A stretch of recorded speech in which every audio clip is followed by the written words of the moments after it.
So diving into orchestration, and I feel like a lot of people struggle to explain it properly. In layman's terms, how would you define orchestration in payments? Payments orchestration is removing the requirement for multiple direct integrations and collecting, as much of that data in one place with the view and the aim to improve the overall acceptance and conversion of your customers. You could probably argue, 20 words. That's probably too much. But you could argue that orchestration also adds another layer. And you know what? There are certainly times whereby we have that conversation with people. They go, look, we've got WorldPay already integrated directly, and we've invested over the last 10 years a lot of time integrating everyone else in, and we kind of turn around and say, absolutely, keep those integrations. If they're working and they're converting for you, mm-hmm. you don't need to break things, right? But if you are looking to grow and expand and you want to add, local payment methods, and you want to go into Brazil or Mexico, or, you haven't got any of the local European APMs yet, then orchestration is just the most obvious choice mm-hmm. For enabling, that next level of payment, because then, rather than them having to go away, do 5 direct integrations, and then of course there's a configuration on the front end if they're hosting their own experience, then that all needs to be, integrated. But what do you think differentiates, I guess, true orchestration from just multi-PSP routing? True orchestration is really being able to take that data and then drop in, different rule sets like we have set up on ours. So, for example, if you want to block, problematic customers all from the same place, we can capture that on an API basis directly from your platform. You can block it from our platform and we can speak back to your platform. If you're doing internal sort of tracking, order numbers, we link to a number of our sort of customers. They have their own sort of ID, whereby they are sort of taking that ID to track not just the payment, but the customer all the way from A, B, C, D, E, F, all the way through their entire sort of journey and process, where we sort of touch upon much more than that sort of payment thing. So it might be like, on the fulfillment side or the actual specific data of that user, with the time and date stamp of when it happens. Because one of our merchants literally tracks, they look at conversion of, it's a time thing for them. How quickly were we able to sort of satisfy the needs of that customer? Yeah, basically. And I've dealt with certain orchestrators as a PSP in the last, 5-6 years, and we were wanting to get our PSP solution into the orchestration platforms, right? And my mindset also was like, surely it's the more the merrier for them. But the narrative coming out was always like, if a customer needs you, we'll connect you.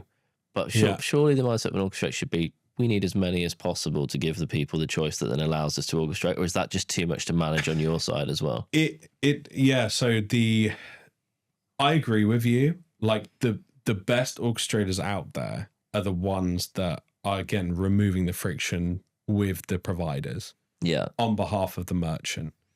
And unfortunately, there's a few bad actors in the space because, there's money exchanging hands as well. And that obviously dilutes then sometimes that true value proposition. From our side, we work more on that basis. So we look at really core requirements, what somebody wants. So the analogy that I gave to one of the shareholders the other day is, rather than skating towards the puck, so it's an ice hockey one, the puck's always constantly moving, right? And if you're constantly trying to go towards it, it's still moving. Whereas if you're skating and controlling with the puck, you have more really of a control. And then also, no secrets here, it is very expensive to maintain APIs, because integrating, sure, it's a week's work maybe, right? Yeah.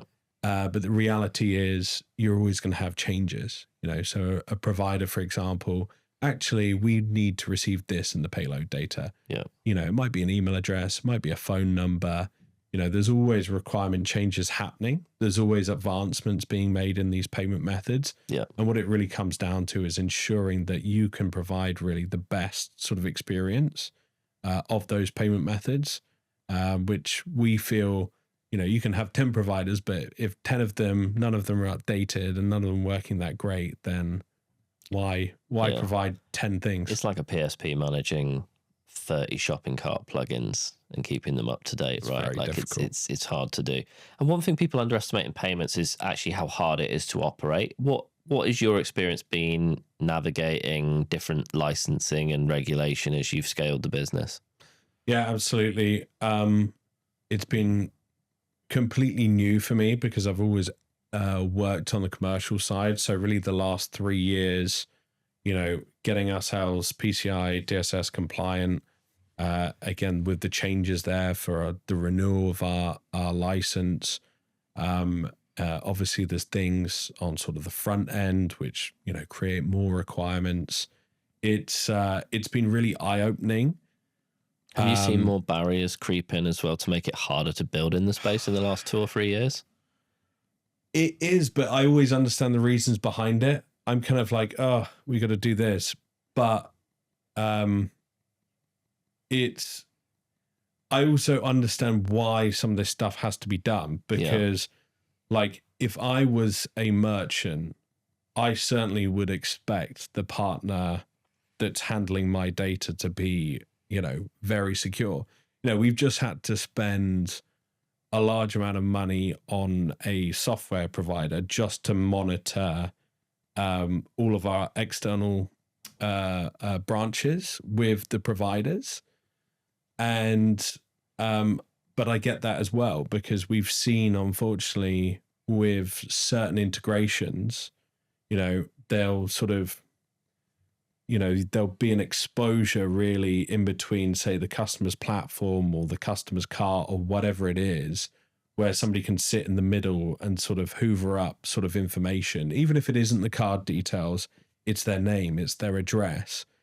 And so, yeah, for us, it's actually really important because, again, it goes back to sort of trust and reputation, which in my opinion is kind of really the two most important things in this industry, and ensuring that you maintain those things is very important.